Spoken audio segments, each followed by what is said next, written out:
Tell me about that, the work that you're doing to cultivate confidence. How do I cultivate confidence? Because that's where I struggle in life. You are not struggling with that. No, it's not. No, you know what? It's not that I'm struggling, and this may be a good session for you, so you can have a session with me. It's not that I struggle with confidence. I am a very confident person, but what I struggle with is visibility, right? Mm-hmm. And I find that a lot of people, when they find out that, like, I don't want to be on a big stage, I don't want attention, they're like, oh, no, sis, don't shrink yourself. And I'm like, I'm not shrinking. I'm hiding. And those are two different things. And what I've come to realize recently is that the hiding is because of years of trauma, of having people who didn't celebrate me, right? And who looked at my success as a negative because they weren't where I was at, right? And so for me, in order to keep the peace, I just felt it was better for me to hide. And I feel like we're constantly talking about confidence, but what does that really even mean, right? And what does that look like, I guess? Mm-hmm. And is hiding a lack of confidence, or is it just not wanting to be seen or bothered, right? Like, from your perspective. I think so. A question I would have for you is, why do you feel like you need to hide? And it sounded like you just weren't safe because of the things that you have gone through and people providing that space. But I think in those dark moments is where you cultivate, like, nothing you've gone through is wasted. Right. Right. And so you have cultivated the confidence. It's already exuding in you. Right. It's just now the labeling of it, like, be in front of people, do this, do that. But that is going to give other people permission if you share what you've overcome. You know what I mean? Right. And so the hiding is not necessarily a bad thing, but you might be robbing somebody else of going to their next level because you're not sharing how you got to yours, if that makes sense. That does. Because you have experience. Right. And you don't want everybody to just see the result of you. Share the process. Right. And the confidence comes in being able to empower other people to say, like, yeah, I went through this, but look at where I am. Like, there's a process here. And I'm telling you, like, it's just your testimony. Right. And the more that you look at it as your testimony, it's going to open up a window for you to be like, you know what? Let me lead with my story. I shared with you yesterday that I joined that Facebook group, right, Black Women in New Jersey, and I just shared my testimony. Right. Where I'm at, what I do, where I'm from. And it garnered so much attention, but it was just the sharing of it, right? If I hid it, that was what I was doing, then I wouldn't get the attention. It would just be a like or something and then no conversation. Right. But the amount of conversations that start with you being visible, because we want to be seen. Low-key, we want to be seen when it comes to, yes, you do. I just want to be in my corner. I get it. Let me ask you something. What? Do you want to go to prison? No, I don't want to go to prison. But people in prison aren't seen anymore. Like, so it's when I ask you that question, right? It's like, is that how far you want to go to not be seen? Because you out here. I'm living. And I want to see you. Right. So I meet a lot of people, women in particular, who are doing great things, right? Who I look at and I'm like, oh, you're a boss. Mm-hmm. And they don't see that in themselves, right? Mm-hmm. Why do you think that is? Because it baffles me. I'm constantly talking to Natalie all the time, trying to understand, like, how you could do such great things in life, how you can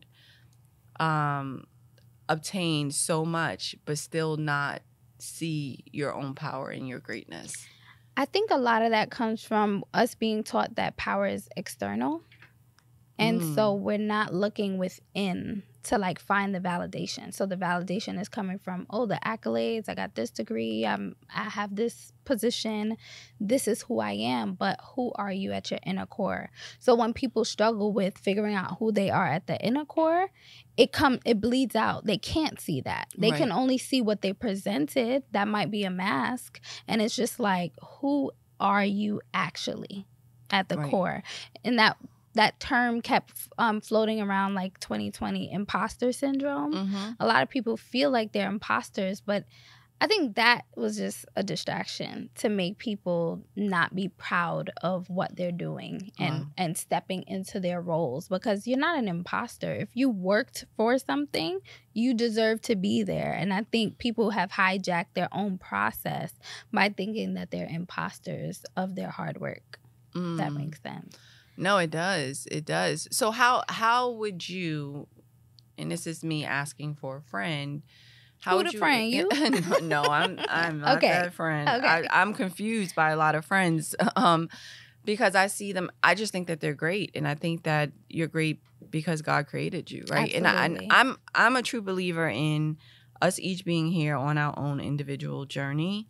And that's the reason why I can speak open and honestly about my life experiences and the experiences of people who I'm attached to, because you know, I do believe in purpose, and for whatever reason, like with your partner being incarcerated, that was a part of his journey, and Absolutely. I'm not going to interfere with your journey, right? I'm not going to sit here and even make you believe that it's not purposeful, right? Because I do believe that we're on a spiritual journey.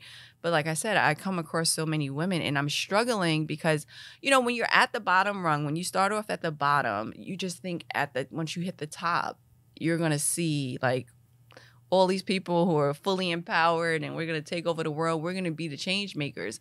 But I find a lot of them are not there. They're not living in their power. And therefore they're not doing the work to be change makers, right? Because they don't necessarily truly believe they can. It's just another job for them. Yeah. You know, it's another way to make money. And so I will talk to some of them and be like, girl, you are the bomb.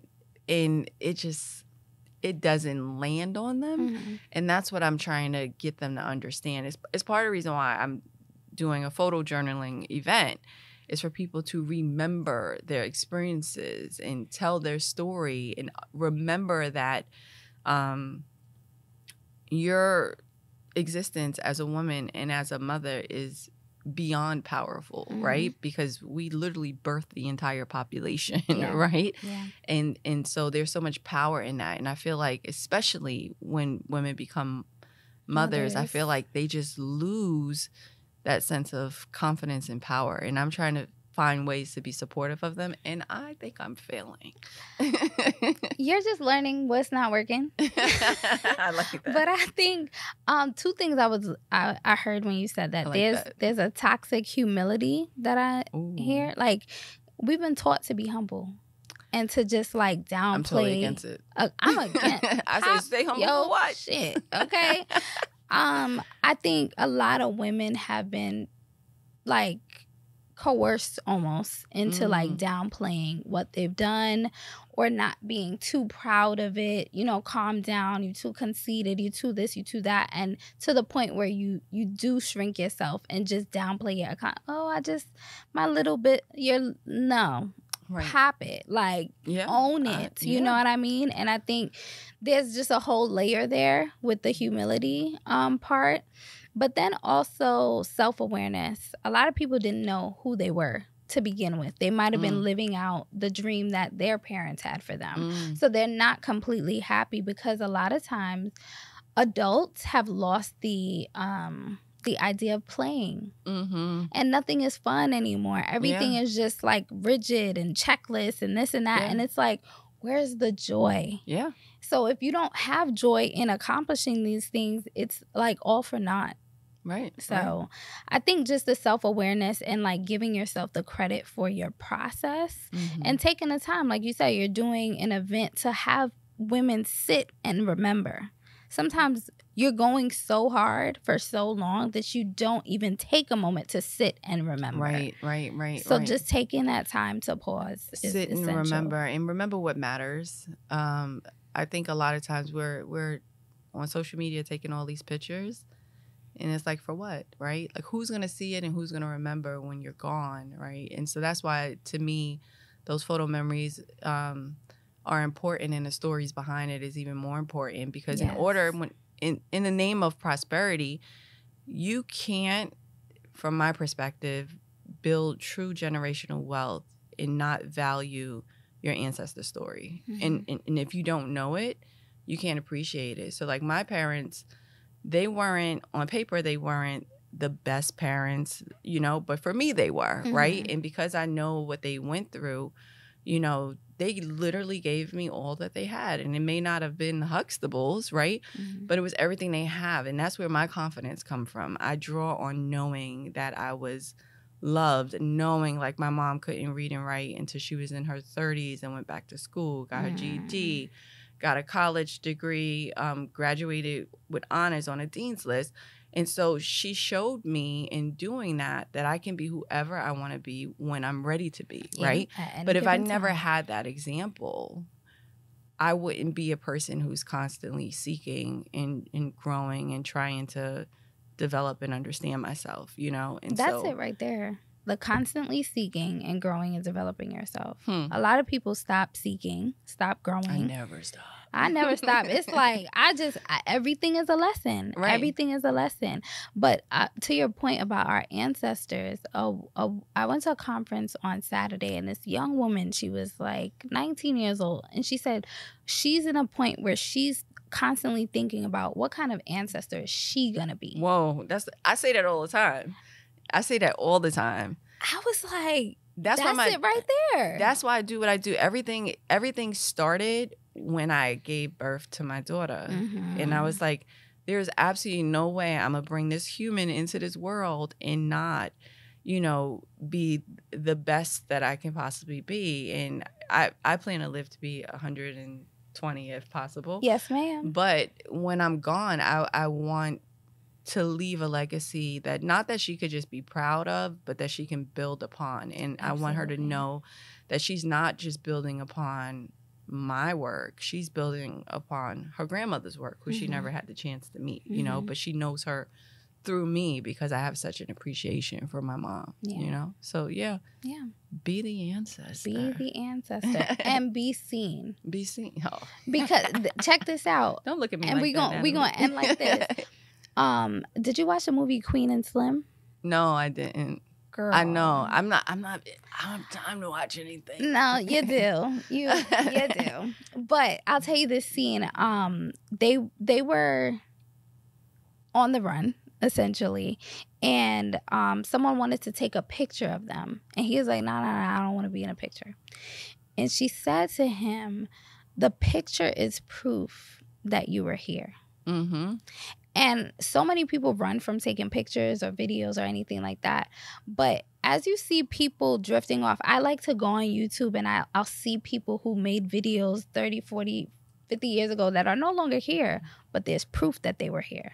Right. And a lot of times people will leave this earth with no proof or record that they were on this earth. Because they're not documenting anything. They are not visible. Yeah, you know what I mean? I don't have a lot of pictures of my mother. So then, to your question about being seen and not hiding, no more hiding. Well, just so you know, my word of the year is visible. Okay. Right? That's Natalie. So my word of the year, right in this camera, right here. my word of the year is visible. It's just what we're like 4 months in, and I haven't really. But that's what I'm saying. but that was the goal, right? Is to be more visible. Because I everything you're saying, it resonates with me, right? Like I think I just had to do the work to understand the why. Like I think and it's a recent discovery as to what the why is. Yeah. And so now that I understand the why, I'm trying to charge ahead. It's not comfortable. I also recognize that, like, I'm a person who's always going to change. And so I feel like when you put yourself out into the world, people like you, love you, or hate you based off of who you are in that moment. And when you deviate from that, it breaks people's heart, right? And so for me, it's also that fear of that disappointment of not being what people expect me to be, of having a view today and changing my opinion tomorrow. And I just have to get over that, you know? Yeah. Because as humans, we are artists and we are ever changing, ever expressing. Like, that's not your burden to carry. Right. So I'm working on it. I'm working on it. Thank you, friend. Thank you for making me be visible. Ever expressing like that's not your burden to carry. Right. So I'm working on it. I'm working on it. Thank you, friend. Thank you for making me be visible. Yeah. So on that note, this was Created to Inspire with Ebony and Crystal. Oh.